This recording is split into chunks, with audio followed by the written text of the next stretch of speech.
Boas, daqui Lucy, estamos aqui mais uma vez do Urbanos. Hoje vamos ter connosco a Linda. A Linda é uma filmmaker e uma ativista. How you doing, Linda? Hi, I'm good, Nice to have you here. We're going to be speaking a little bit about her journey, and she has been developing a lot of things here in Portugal. One of the things that she's developing is actually related to migrants and housing problem and the housing crisis here in Portugal. And we're going to learn a little bit more about what she's doing and what she's done in the past. So, Linda, it's a big pleasure for us to have you here. First, I would like to, for our audience to be able to know you a little bit more.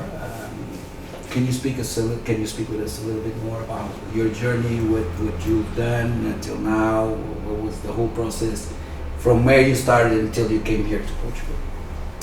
Yes, so I'm originally from Hungary, from Budapest, and then I moved to London to do my master's. Yeah. And all my studies were about cinema, because I really believe in the power, to give someone a voice and a face to talk. I'm really into like documentary filmmaking and interviews. Okay, that's very What nice. you can also understand. Mm-hmm. And so when I was doing my master's in London, I started to record many interviews. Like in the end we were a group and we recorded almost 2,000 interviews with people describing what they dreamt at night, like sonhos. Okay. And it was really nice because it was optimism in a kind of subconscious way, because you kind of like, you give power for creativity for people who don't really actually know how creative they are. Like a bus driver telling me crazy, amazing stories of fantasy and catharsis and Within the dreams. Within the dream. So Okay. they had such a beautiful, complex narratives, and those people don't necessarily consider themselves, like artists. Okay. So basically, the aim of it is to find in the subconscious of people within their dreams that they actually create different things besides the routinely life that they have daily, right? Exactly. And you were telling me, like, just to pull it a little bit back. You are originally from Budapest, so you started your studies in Budapest. Yes. So it was in Budapest that you did your first master's Yes. in filmmaking. Yeah, also in film. Yeah. I did it in film theory, and then I think I became like, I started to write criticism, and then I realized like it's such a bad thing to be a critic. So you were studying to be a film critic. Yeah, that was the initial thing, and then I realized this is not a good direction for me. Okay, yeah, but like this is interesting because, did you have like classes to tell you like you should correct this and you should, if you see this is bad? And it was more like like studying a lot of history and theory. It was actually amazing. So the studies itself were amazing because you really see how the first camera was invented, how the first movies were made, so it's really like beautiful, like this camera obscura, and it's a magic thing because they always compare it, it's like the dark room, it's like a womb, a cinema is like a womb. So all these kind of metaphoric comparisons. Analogies like in that type of sense. And and when cinema was born, it was very beautiful because all the thinkers kind of got together and they're like, what is this? Because they didn't know, is it art, is it not art? And there were these very heavy, cool battles and conversations of like what to consider it. Is it like dreaming, actually, they were saying, but is it really art? But there is a technology, it's not we are creating it, this machine is creating it. So there is a very beautiful kind of theoretical discussions about finally, and it was a kind of fight, and then they kind of accepted it to be the seventh form. The seventh form, so hence the name seventh form of art. Okay. Yeah. So it was super interesting. So basically, like you were learning about the hardware and the process of all of the filming, but it kind of, if it's art, it's kind of difficult for you to be you can be an art critic, but art itself, it's subjective, right? it's very subjective. So Totally. if somebody likes something, it doesn't mean that I'm gonna like it, but it doesn't mean also that it's not art. You know? Exactly. So Exactly. I think it's a very important point what you just said, because I think a good critic is actually someone who is not subjective. Because you know, like when you read a criticism saying like, I don't like this movie because it's shaking the camera and I don't like it, or I don't like red and there is too much red.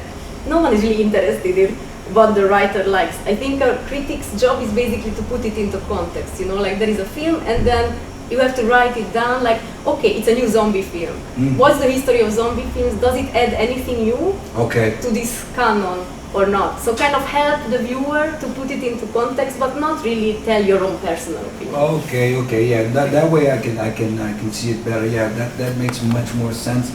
And in that sense, I think that it's because personal opinions in terms of art is always like a double-edged sword, you know. It's always kind of tricky. But it's of course also hard to refrain. So I think there is no critic who can be like fully objective. It's impossible.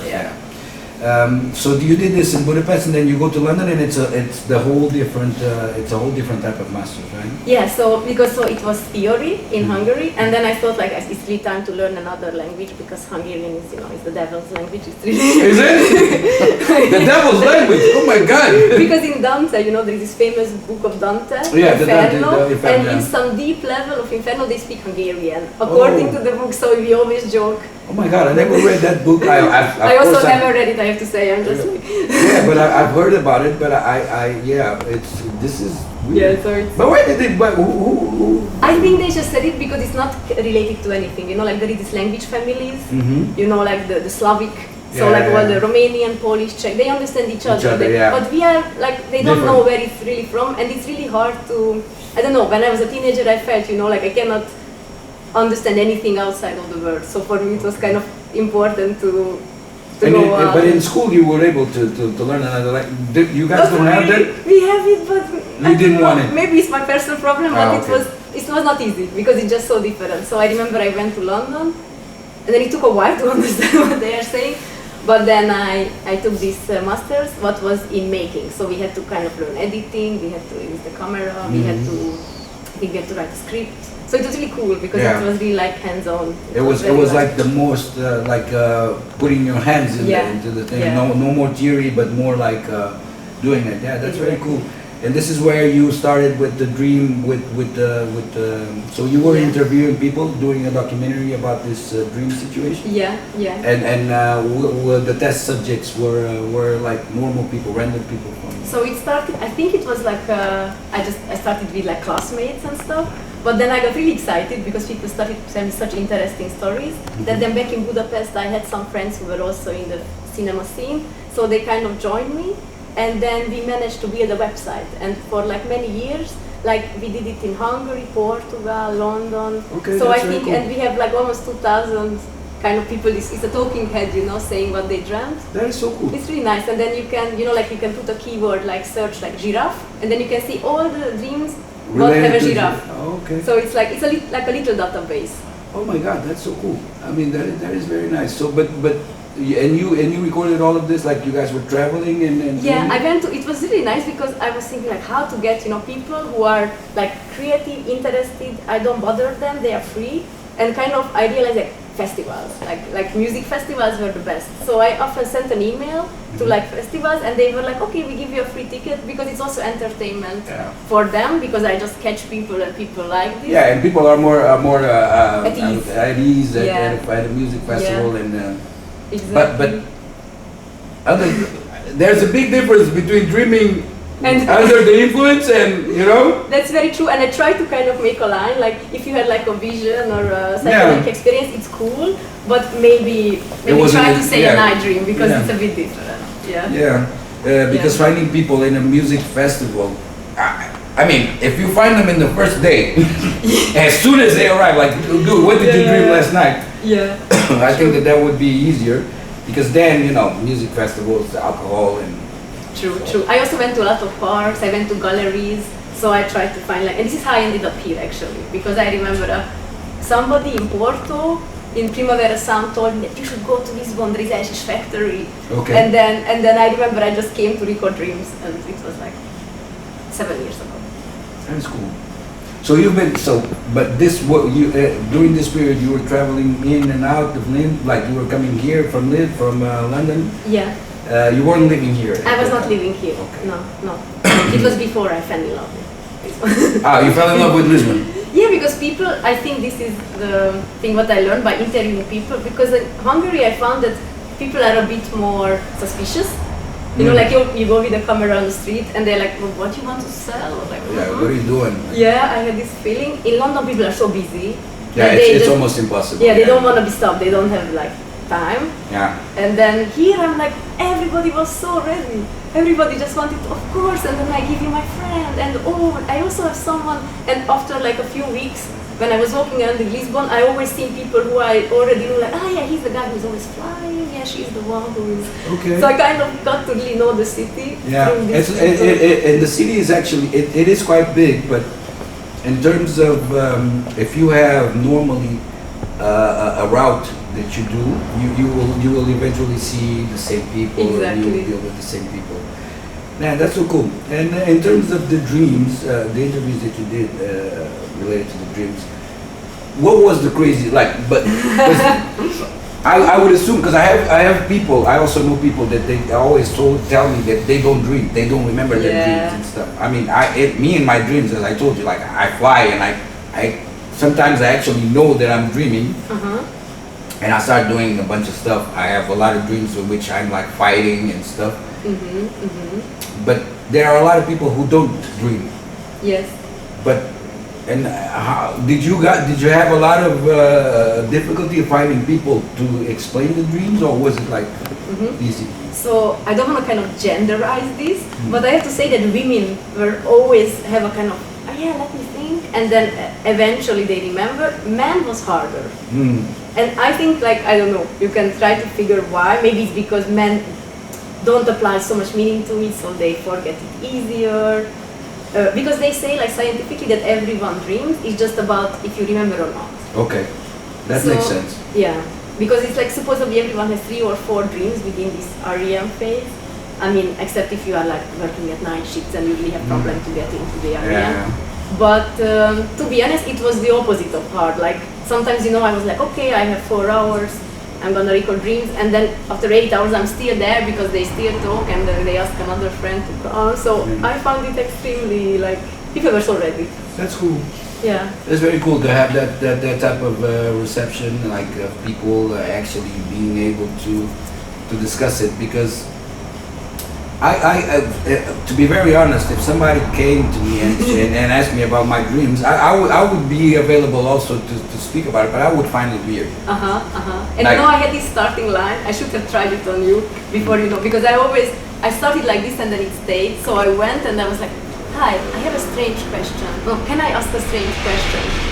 Okay. And it was very funny because people were like, and then I had some tactics, like when I see a group, I always try to kind of see who is the alpha person, because if the alpha person connects with me, then the group will be like, yeah, let's go. Yeah. I feel you. Yeah, that's psychologically one. That's psychological. Yeah, but it is kind of. Yeah, I mean, it's cool if somebody for somebody to actually ask you about your dreams. It is cool, but it's not very normal, and it's a very interesting subject. I think so. And then I think it was easier, because after I started to see patterns, I was like, many people tell me here in Portugal, for example, about water. Many people in London told me more about techie things, like phones and computers. And then I started to see many people tell me about things from movies, so then I was like, maybe this can be like a study.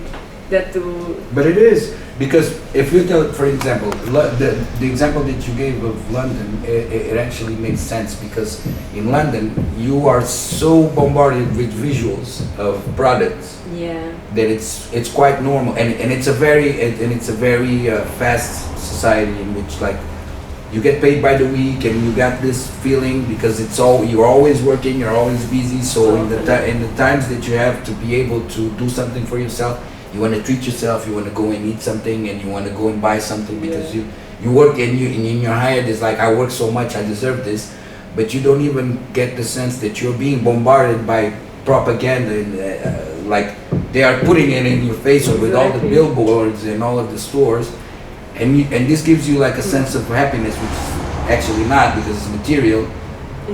So I think that it's very normal that in London this would be the majority of the dreams. Now in Portugal, related to water, this is weird. Yeah, I don't know. I'm coming from a landlocked country, so for me here the fact that it's so much water and the ocean, and everyone is or surfing or just likes to see the Tej, so I think people have this thing with water. Probably. Maybe. Yeah.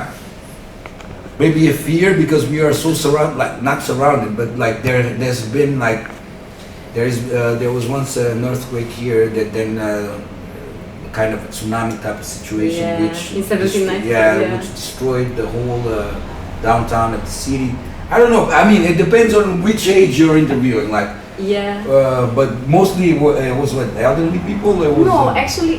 So I think people, who are most easy to find in these cultural places, what I said, is between like 20 and 45. It's younger festivals people. And stuff. It's definitely, Once I went to an elderly home. It was like a special occasion where my grandma was living, and she organized but it was a bit hard because they really mixed up reality with their dreams. So it was like at some point I'm like, are you still telling the dream? Because in their mind it was like a beautiful kind of scenario. mix up. So they were making their fairy tale, like they were mixing reality with it. Okay. No, that's very good. And from there, after doing all of this was something that you did for a while, right? And after that, it seems like you went to another step when you moved to Portugal, I would assume, right? So you want to speak a little bit about that? Like how was first of all, how was the transition from London to Portugal? So I think after London, I went back to Budapest. And then I came here. And I think after just being here, recording dreams, I had a kind of, it was a kind of artist residency thing in Ashish Factory, when I could do they had these open days when artists could exhibit artworks throughout the whole factory. And then it was super nice because I had so many dreams already recorded here. And then I thought, why not to find local artists, like painters, mostly graphic artists, and then invite them to look at this dream. Here is a video, this person telling what they dreamt, and this person made a painting of the story. Okay. So then we exhibited, like there was a projector, and next to it there was the artwork based on the dream. That's very nice. It was really nice, and in the factory it was like, it looked kind of rustic, because it's factory. It's a factory, but I loved it, and I had the chance to do it twice there, and then I really fell in love with the community here. Like, the artists are so nice, like, like I didn't really have money to offer them, but everyone was like, no worries, like if you can help me, we do a video for my, I don't know, CV, as an exchange I do this. So it was really like this beautiful kind of exchange. Cool. Creating some synergies to be able to, push forward the art, your art, their art. I really appreciate it because for me it was very new. And then in London everything needs to be paid, and like I don't know how Hungary is because I've never been, but like here in Portugal there is this community in which we exchange visibility. So I will help you out with this, and you will help me out with that. So it's very. It was so cool. So this was your first exhibit? So it was the first exhibit, and then I started to sense that I cannot really leave because I have too many friends and too many projects, and everybody, let's do one more thing together. Then I met contemporary dancers, and then we made a performance when they reenacted the dream of the audience. So we asked people, like it was in a gallery. This is so cool. Why wasn't I informed of this? I wanted to see this. When did this happen? My God! I think it was like 5-6 years ago. Oh my God! I wasn't informed of this. You see, this is why it's necessary to have independent journalism for us to be able to learn about these things. It's so great. You're not going to do this anymore? Also, I think because what you just pointed out, I have this sensation that it was easier at that time because now there is gentrification, everything is closing down, and I feel at that time I really arrived when it was still super booming and free, and everyone was doing everything, and now it's not as easy. No, I mean the city now is very saturated. I mean it's a mess. Even to find spaces to be able to do this type of things, it's becoming very, very increasingly difficult. It's tough, so so they were doing So you would give the mic to a person in the audience. They would say like, last night I dreamt about and they would interpret it in dance. It was super nice. We had like 2 musicians and it was really nice. I miss it. That is such a good thing. Yeah. And this is all your ideas. This was all from your head, like. Yeah, but honestly, it was really. I was obsessed with dreams and meeting all these artists together. These ideas came, so it was really like this. And why the obsession about dreams? I think because since I'm a child, I have like crazy dreams. Oh, okay. So this is something personal. Yeah, I'm obsessed with just dreams. And did you record yourself singing? I did because I don't want to be a hypocrite. So I recorded. You did? Yeah. And did the contemporary dancers do one of your dreams? Actually, one of my dreams got animated because now we do animations on dreams. That is so cool. Yeah, you're still doing it. Now we are doing. So I met a professor from the States, and with him we created an animation festival. And then it's the second year, and then we invite artists to animate a dream. And this then is the one you sent me, right? This is the one you sent me.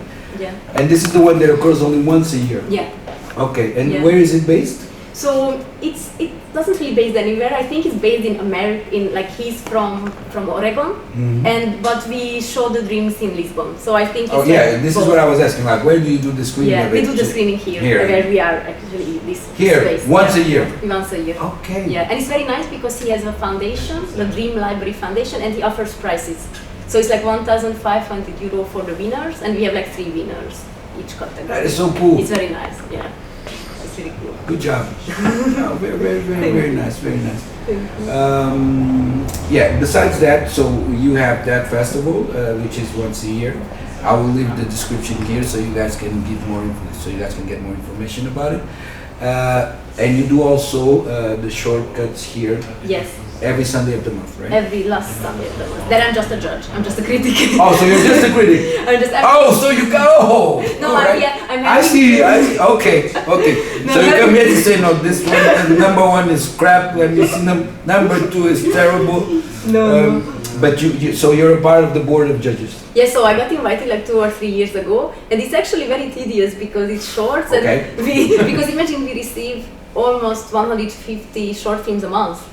So then you we have to watch do the selection. We do the selection, and then the audience votes, and then we are like 4 judges, so we decide together. But it's really like you have to watch a lot. Short films like until with like 30 minutes or less. No, luckily less. Like there are micro shorts, but I like less than a minute, and usually nothing is less than a minute. The micro shorts. So and the normal shorts, they are like 15? Between 5 and 15. Okay. Yeah. Right. That's not that tedious. But there are the quality is a very wide range. But I do feel that you are saying this because you would prefer to be filming. Maybe you sense right. It seems like. But because you seem very passionate about it. You are very passionate about it, which makes. I mean, it's making me want to see all of the work that you did. Nice. Because you're so passionate about it, and it's great. I think it's a very good thing. Besides that, you are doing also now something related to the social, cultural situation here in Portugal, because now you are one of the inhabitants here in Portugal, mainly in Lisbon. So you have been seeing the disparity of prices and the rising and the gentrification, as you said, and you are trying to tackle this subject also. How are you doing it, and what can we expect? So yeah, I think it started also because I'm a very privileged kind of migrant. I'm a white woman from Europe, but even I realized, it was really hard for me to get a residency, to get access to healthcare. So I thought like, maybe it's important to get deeper into understanding why. Yes. And we had a little non-profit cultural association gallery with 2 friends. One of them was from the States and a Portuguese girl, and we ran it for 3 years. Okay. But we had to close down because of we couldn't pay the, And it was like our aim was to kind of mix the local population with migrant population. So we had events in mixed languages, and it was very interesting. And there I met a lot of migrants telling me interesting stories about integration, like what is hard here, what is easy here. Okay. And then so I did. Of all ethnicities, like of all countries. Most of them were from all over, of course, because it was like kind of Alpha my area, so we had like more European and more American and maybe less people from the Middle East, but we still had a very wide range of people. Okay. Yeah. Mm-hmm. And at that time, so I did my PhD in the end about dreams, where I was working with the dreams I recorded and analyzed them with the connection with cinema. And then I finished my PhD. I did it in the Catholic University of Lisbon. Yeah. And I found it very nice because they supported my PhD. I got a scholarship, so it was really amazing I could do this work for 4 years. And then just when I finished, they opened a new program in the university. It's called DHI, what is Integral Human Development. Sorry? It's a DHI. DHI? Yeah. Integral.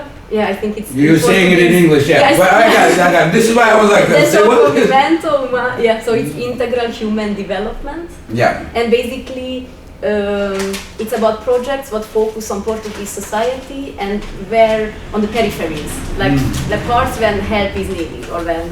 Normal, the neighborhoods that are on the outskirts of the city, right? And not necessarily geographically, but more, like sociographically, like people who are more in poverty, people who are elderly, people who are like infants.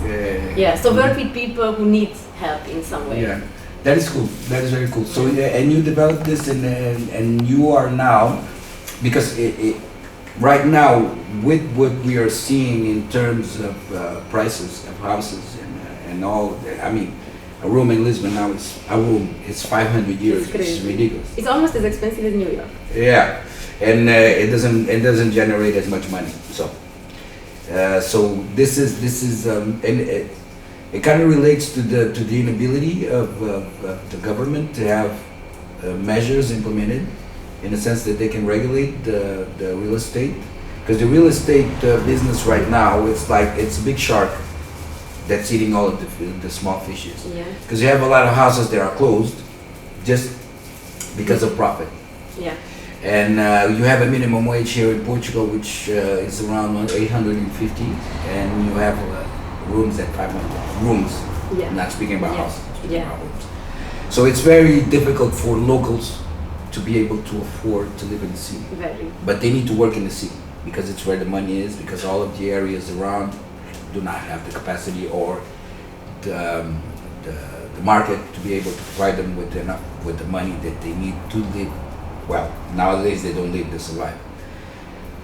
So it is a topic that because I'm a part of a group which is called Vida Justa, which is an activist group, and we tackle this type of subjects also, and we have regularly meetings, and we try to help people who are in this socio-economical status. So it was very interesting when I saw that you were doing the same thing, and that you're actually going to have a program now. You're going to do a thing. So it is very difficult nowadays, and it's good to more people to be raising their voices. Not only people who are from impoverished environments and settings, but everybody starting to realize and try to, say, hey guys, come on, we are bleeding over here, we have nothing. Exactly. And so this is why what you are developing now. This was just a little side note, just so we can put the fundamentals, put the layers and the pillars in it. And how are you going about it? Yeah. Like, what are you guys doing? So I arrived here because of this program. Where I'm doing my postdoctoral research, I decided to focus on migrants. So I have the same technique I used before with Dreams, that I interview here migrants, and I interviewed 40 migrants from 40 different countries. And I made very long 1-hour interviews. And because it's interesting what they say, they're from very different countries, from Afghanistan, from Turkey, from Poland, from China. And I have 19 questions. I asked exactly the same questions about housing, about healthcare, about integration, about culture. So if many different people answer the same question, we really learn more about Portugal. True. What it offers, and what are the problems, what are the obstacles. True. And the culture and the integration and the cultural scene was one of the things people really praised, that it helps so much and it's so welcoming and it's so inviting. But the immigration service, the healthcare and the housing were the hardest. The lowest, yeah. And it's interestingly for everyone. So of course, it's if you're coming from from a background where you have like less income, it's harder. But even people from EU or the States were it's very referring to difficult. this. So much you said it's important to see that it's really like a wide. It's a common problem. It's a common problem.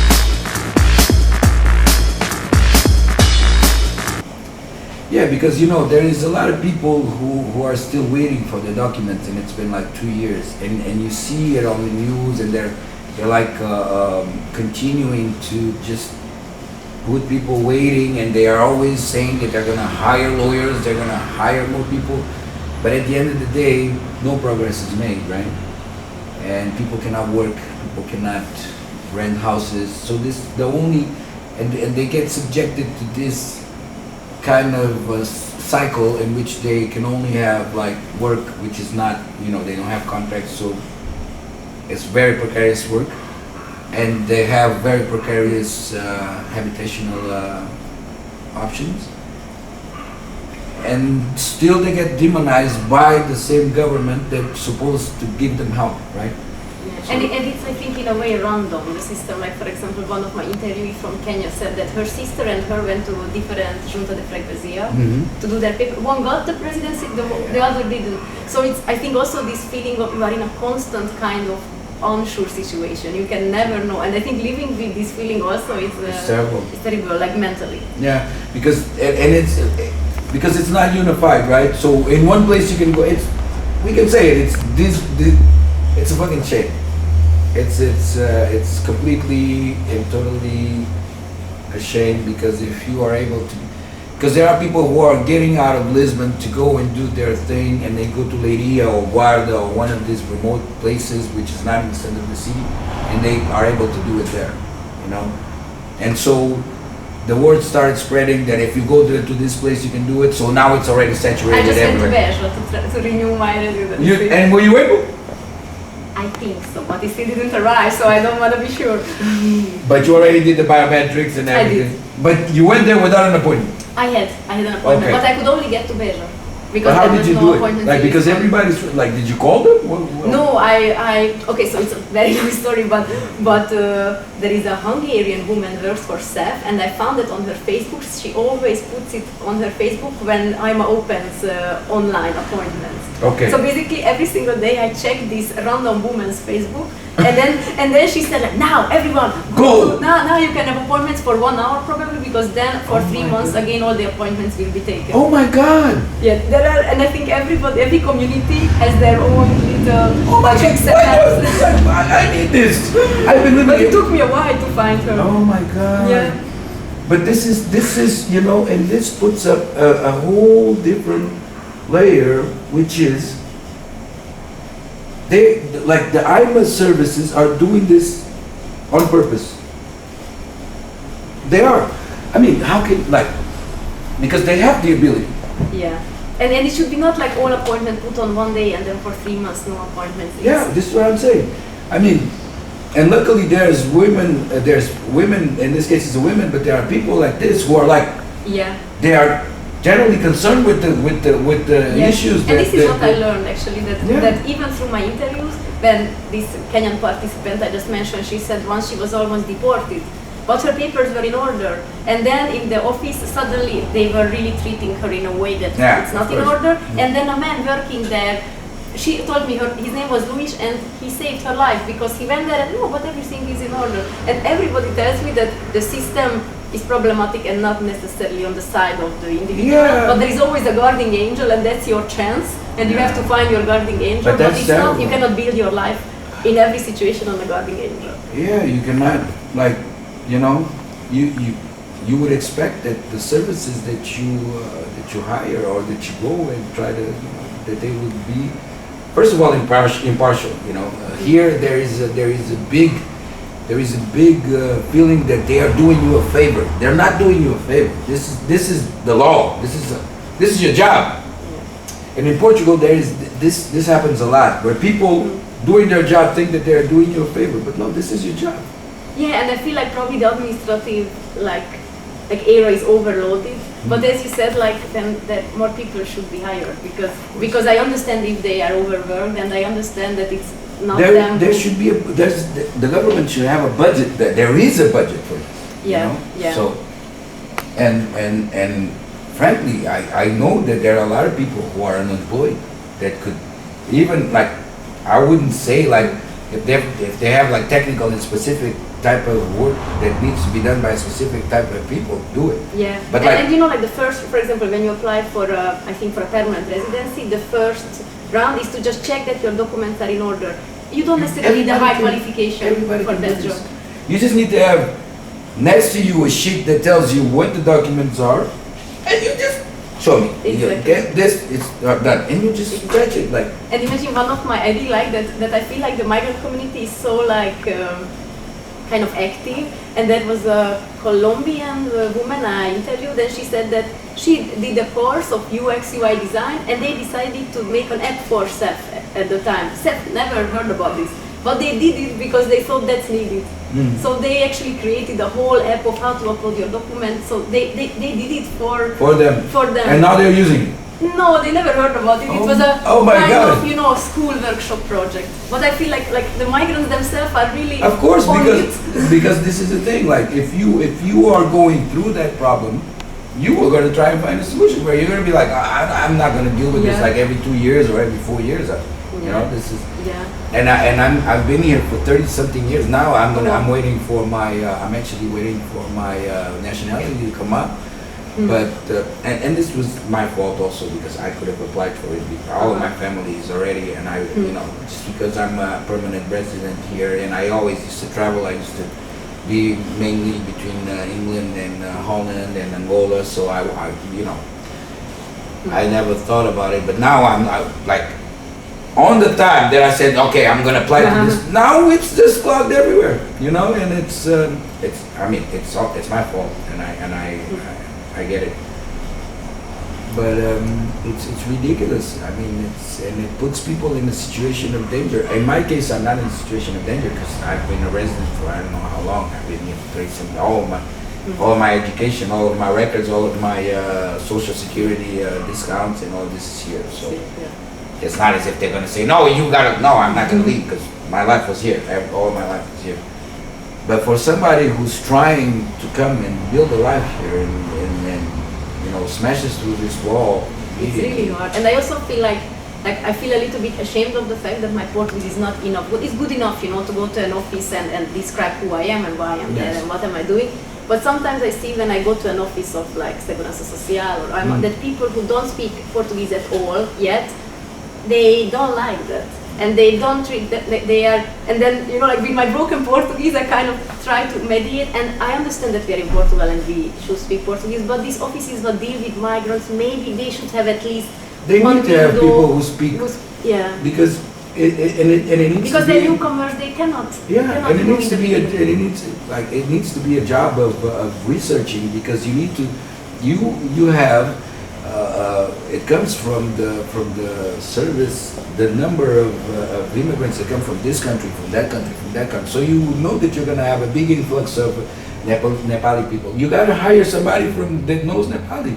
You know, a lot of Chinese people, like, you got to fire somebody who speaks Mandarin. Yeah. It's common sense, you know. Exactly. It's not like you go to a service and then somebody's trying to do their paperwork, and you're gonna be like, I don't understand your language. What are you talking about? Speak Portuguese. And I'm like, dude, I just came here, you know? Yeah, and I think there are so much like work on these NGOs and cultural associations. Like now I understood kind of the landscape, you know, like there is NIALP, what helps the Nepalese community, and they do so much work, it's amazing. Like, but they cannot be always everywhere with every single Nepalese migrant. Of course, and the thing is that these are very recent things.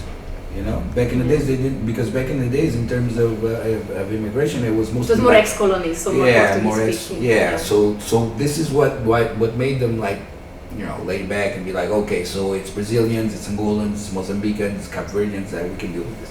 Yeah. But now I think there is a very slow progress, in a sense. Like now you can call AMA or SEF, there is a way to speak in English. So I feel like slowly. I don't think that it was ready. I mean, they took advantage of the fact that, okay, we're gonna have, like, Portugal is a very touristic city now, and we're gonna have a lot of immigrants coming here and investing in whatever. We're gonna put up the prices up and do it, like, in the economic part, they did it all fine. They were like, oh my God, now we're gonna make a lot of money. But then when it came to the integration of the migrants, I think that they're failing terribly. It's very bad. And we did the manif that we did on the 11th.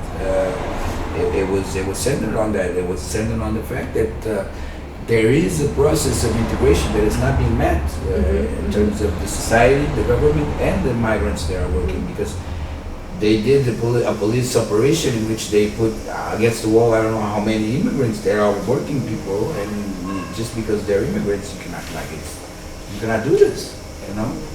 But I hope that there are so many like this money what happened Yeah, last we week, had and there are so 50,000. many, it's amazing. Yeah, and I 50, think like 50. this inside kind of resistance, and also like I It's read very that the nice. European Union is actually pushing that there are too many unlegalized, unprocessed migrants, and it's also so, Yeah. so the EU It's is there- also pushing. So I think from outside and inside, It needs this to be a battle. tension, it has to. It has to Because there's been a big surge of the far right right now. Nowadays the far right is like surging, and it's becoming very strong all over Europe. But it's normal, because whenever it's times of crisis, there always needs to be a scapegoat. So normally it's the immigrants, or you know, there always needs to be a demon that people can point the finger and be like, we are suffering because of this, you know. Instead of blaming on capitalism and imperialism and colonialism and big companies and all this shit, no, it's easier for you to blame the dude who's living with 15 people and getting minimum wage and sending delivering the Uber. delivering the Uber under the rain and sending 100 euros home every month because he cannot do more, you know. But yeah, we are here to fight it, and it's good to have all types of people and all types of social statuses doing it, because it's a question of logic, right? It's not even a question of who has it and who doesn't have it. It's just a question of Totally. And I think it's such a you know, like I'm also a migrant, and for me it's an amazing experience that I can live with so many people from different countries. And I'm from Hungary, where there are migration is almost not existing. Yeah, I know. So I feel like I think it's very important to protect this country, to not to go in the same route. to go in the same direction, when now a lot of West Europe is kind of I tending mean, to Poland right now is. I mean, it's like if you hear the Polish Prime Minister speaking, he's like, "We don't have none of this because our borders are closed," and nobody goes to his face and say, "But like London is filled with Polish people." It's the second biggest Polish city in the world. Is London. What are we doing? Like, what are you talking about? You know? But he's from a far right, so he would come with an argument of like, but they're like us, you know? They're like us. We want them. They can come. They can come as long as they're like us, you know? So, and Portugal is trying to go to that route.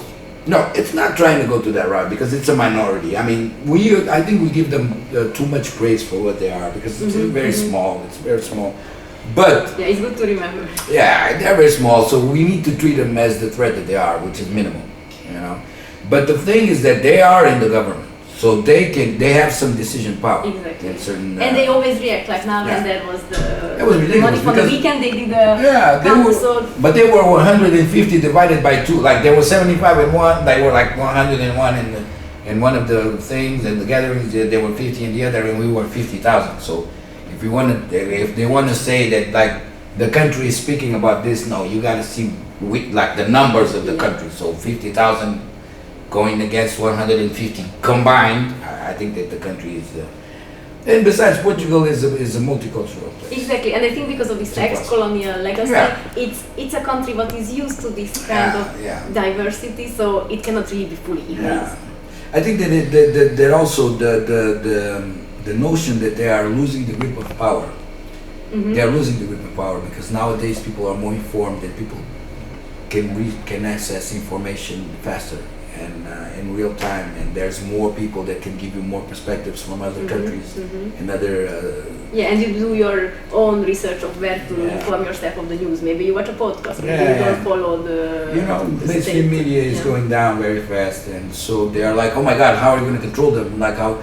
So they are like scattering a little bit, and they're a bit scared. So this is why they're doing all of this propaganda. But this is global. It's not only here. Anyway. But go back to the housing. Going back to the housing. So you're gonna have a session. Yes. So because I feel like it's one of the the recurrent thing migrants tell me, that it's a problem. So we decided with a colleague of mine who is also working with people in like vulnerable situations. He's focused on the elderly actually. Yes. So we decided to organize an event where we want to invite artists and researchers and people who are activists to discuss this topic. So we don't want something very academic that we present for hours, but I thought like we will have some project, people can use a projector, describe their thing, like what is that they work on within the topic, like 5-10 minutes, and then we can have a big discussion together. And I think it's nice to, I mean, not to be idealized that we will find a solution, but to think of alternative solutions and of course talk about the problem, but try to...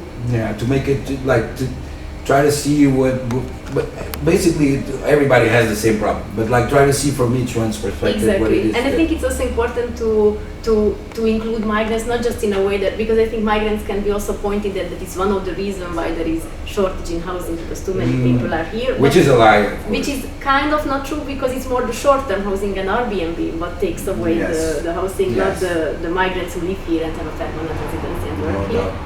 So, and many people, you know, like local people, Portuguese people have to move to Barreiro and commute. And because they cannot afford it. They cannot afford, I interviewed many people who had to go back to Madeira because they're from Madeira. They had to give up their house here, although they were doing their work here. Yeah. So I think it's nice to, so we decided also to do it in English, so then it can, people can, everyone can join. Yeah. And this is it's a very interesting topic, because it's, the blame is being put on the migrants, but you can see that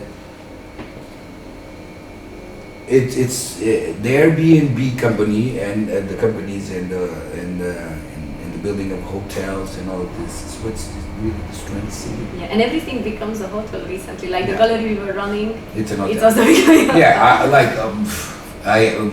The restaurant, like in Castellet, where I had the restaurant, like around it we had some bars and some nightlife and restaurants and everything is being torn down, and it's just, you can see only hotels and Airbnbs. And what makes, I don't really think that they are thinking through, because people will not come here. I assume that Portugal, if it maintains the course that it's maintaining, it will implode in 5 years. I think that the economy here will be very based on tourism, but not really. I don't think that people will like the city, the hotels and everything will be too much for the influx of people that's gonna come. I mean, it was also like crazy post-apocalyptically visible during COVID. Yeah. Because like whole Alfama and all these parts were empty. And I lived in a hotel because the hotels were so desperate. Yeah, I used to live in one too. So they halved the price, and then I stayed for a few months during COVID. You know. I used to live also in a hotel at that time. It was they had like a price. They were like, please just 300. I think it was 300 euros or something like that. Like, okay, I'm fine with that. But and it's very scary, the fact that people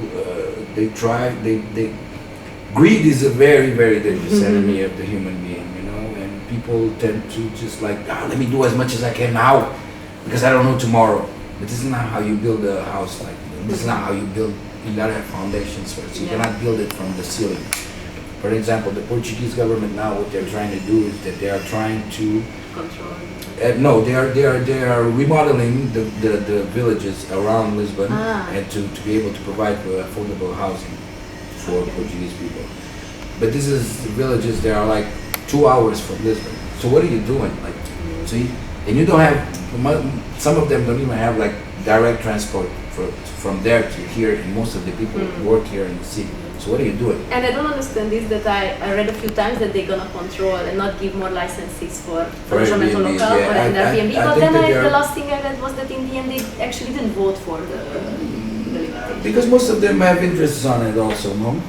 I mean, they want to ban it, they want to vote it, they want to finish it, whatever. But are they really doing it?